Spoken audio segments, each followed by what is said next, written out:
Welcome students. सो देखिए, इस video में हम बात करेंगे characteristics of good text book. ठीक है, आई होप आपने इससे सारे पीछे वाले लेक्चर्स देखे होंगे। ठीक है, जिसमें हमने मेथड्स के बारे में बात की थी। ह्यूरिस्टिक मेथड हमने रीड किया था, प्रोजेक्ट मेथड रीड किया था। ठीक है, उसके पहले हमने कॉन्सेप्ट अटेनमेंट मॉडल किया था। ठीक है, और भी 2 लेक्चर हुए हैं। ठीक है, तो आप आई होप आपने वो सारे लेक्चर्स देखे होंगे। ठीक है, हम कुछ इंपॉर्टेंट टॉपिक्स डिस्कस कर रहे हैं अभी। सो इसमें एक इंपॉर्टेंट टॉपिक्स आता है characteristics of good text book. ठीक है, इसकी इंपॉर्टेंस भी कई बार पूछी जाती है। तो हम सबसे पहले आज कैरेक्टरिस्टिक्स कर रहे हैं कि एक गुड टेक्स्ट बुक के क्या कैरेक्टरिस्टिक्स होते हैं। ठीक है, उसमें क्या होना चाहिए कि एक जो टेक्स्ट बुक है वो गुड हो। ठीक है, बेटर लेवल की हो। सो इसका पहला पॉइंट है text book should be appropriate to the age level of the students. जो टेक्स्ट बुक होनी चाहिए वो एज लेवल मीन्स स्टूडेंट्स की एज के हिसाब से होनी चाहिए कि उसका लेवल कितना है एज के हिसाब से। ठीक है, उसके हिसाब से जो उसके टेक्स्ट बुक हो वो भी हो। ठीक है, second, content of the mathematics text book should be correlated with the life of the students. जो भी मैथमेटिक्स टेक्स्ट बुक का कोई भी कंटेंट है, ठीक है, कोई भी टॉपिक है, कोई भी लेसन है, वो हमारी लाइफ से भी जुड़ा होना चाहिए, स्टूडेंट्स की लाइफ से जुड़ा होना चाहिए। ठीक है, ताकि वो उसको कोरिलेट कर पाए। अगर वो कोरिलेट कर पाएगा अपनी लाइफ से जो भी कंटेंट होगा, तो उसको उसकी जो अंडरस्टैंडिंग है वो बेटर लेवल होगी। ठीक है, बेटर होगी। थर्ड है style of writing of text book should B simple. जो उसका स्टाइल है राइटिंग का, ठीक है, जो भी टेक्स्ट बुक में लिखा हो वो बिल्कुल सिंपल वे में लिखा हो। ठीक है, fourth, text book should B free from mistakes. अब जो टेक्स्ट बुक है उसमें कोई भी मिस्टेक नहीं होनी चाहिए। अगर मिस्टेक होगी तो बच्चे को प्रॉब्लम आएगी किसी प्रॉब्लम को सॉल्व करने में, वो कुछ गलत भी अपने अंदर ग्रास्प कर सकता है। तो जो टेक्स्ट बुक हो उसमें कोई भी मिस्टेक ना हो। ठीक है, बिल्कुल 100% ऐसे श्योर हो। वैसे तो चलो एक दो गलती हो जाती है, लेकिन तब भी 100% श्योर रहो कि उसमें कोई गलती ना हो। Fifth, text book should provide sufficient material to motivate the students to solve problems. अब जो टेक्स्ट बुक है आपकी उसमें सफिशिएंट मटेरियल होना चाहिए for the content, for the topic, any related. ठीक है, जो स्टूडेंट्स को मोटिवेट करे किसी प्रॉब्लम को सॉल्व करने में। ठीक है, जो तो आपका जो मटेरियल होना चाहिए सफिशिएंट होना चाहिए इसमें टेक्स्ट बुक में। ठीक है, किसी चीज़ की कमी नहीं होनी चाहिए। Sixth, text book should be well illustrated. तो देखिए, सिक्स्थ पॉइंट है text book should be well illustrated. जो आपकी जो टेक्स्ट बुक होनी चाहिए वो वेल इलस्ट्रेटेड होनी चाहिए, मतलब कि उसमें हर चीज़, हर कॉन्सेप्ट अच्छी तरह से समझाया गया हो। ठीक है, इलस्ट्रेट किया गया हो हर चीज़ को, ताकि वो बच्चों को समझ आ जाए। Seventh, topics of the text book should be arranged from simple to complex.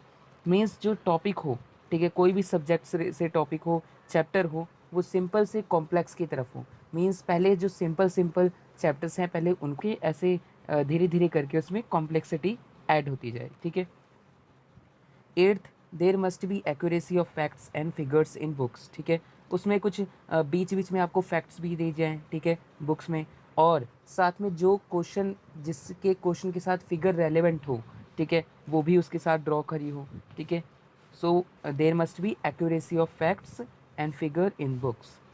Ninth, text book must have satisfactory data. ठीक है, उसमें ऐसा डाटा हो जो पूरा रिलेटेड हो उस कंटेंट से। ठीक है, कोई भी चीज़ मिस ना हो। ठीक है। Tenth, there should be no language difficulty. जो उसकी लैंग्वेज होनी चाहिए, चाहे वो हिंदी हो, चाहे इंग्लिश हो, या कोई भी लैंग्वेज हो, वो ज़्यादा डिफ़िकल्ट नहीं होनी चाहिए। मीन्स ईजी लैंग्वेज हो, बच्चों को आसानी से समझ आ जाए। ठीक है।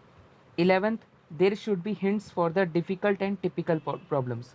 तो जो डिफ़िकल्ट प्रॉब्लम्स होती हैं, जैसे जो काफ़ी जो क्वेश्चन है काफ़ी बड़ा है, ठीक है, थोड़ा सा मुश्किल है, उसके लिए कुछ कुछ हिंट भी दिए हों। ठीक है, कुछ कोई फॉर्मूला दिया हो, कोई तरीका बताया हो कि कैसे करना है। ठीक है, तो हिंट दिया हो डिफ़िकल्ट और टिपिकल प्रॉब्लम्स के लिए।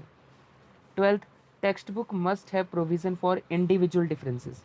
ठीक है, ऐसा नहीं है कि किसी एक तरह के बच्चे को देखकर टेक्स्ट बुक डिज़ाइन की जाए। ठीक है, उसमें सारे ही बच्चों का जो माइंड सेट है उसको लिया जाए। ठीक है, उनके जो थॉट्स हैं, उनके आइडियाज़ हैं, उनको लिया जाए। ठीक है, सो इंडिविजुअल डिफरेंसेस के लिए प्रोविज़न होना चाहिए। ठीक है, ताकि उसे हर कोई बच्चा पढ़ सके। There must be provision for slow learners and backward ones. ऐसा नहीं है कि जो स्लो लर्नर्स हैं उनको जो टेक्स्ट बुक है वो समझ ही ना आए। ठीक है, उनके लिए काफ़ी मुश्किल हो, तो ऐसा प्रोविज़न हो कि टेक्स्ट बुक थोड़ी सी ईजी बनाई जाए। जो स्लो लर्नर्स और बैकवर्ड वंस हैं वो भी उसको कंप्लीट कर सके। 14th, it must contain short answer and objective type question in addition to essay type, ठीक है। जो लॉन्ग लॉन्ग क्वेश्चन होते हैं उनके साथ साथ शॉर्ट आंसर टाइप क्वेश्चन भी हों और objective means multiple choice question भी हों, ठीक है। इससे जो बच्चा है वो ऑल राउंड डेवलपमेंट होएगा, ठीक है, सारी सभी तरह के क्वेश्चंस में कि सभी कैसे आंसर देने हैं, ठीक है, छोटे बड़े, ठीक है। 15th, problems in text book should be related to life situations. जो उसमें क्वेश्चन या प्रॉब्लम्स दी हुई हों वो रियल लाइफ सिचुएशन से रिलेटेड हो, ठीक है। 16th, price of the text book must be reasonable.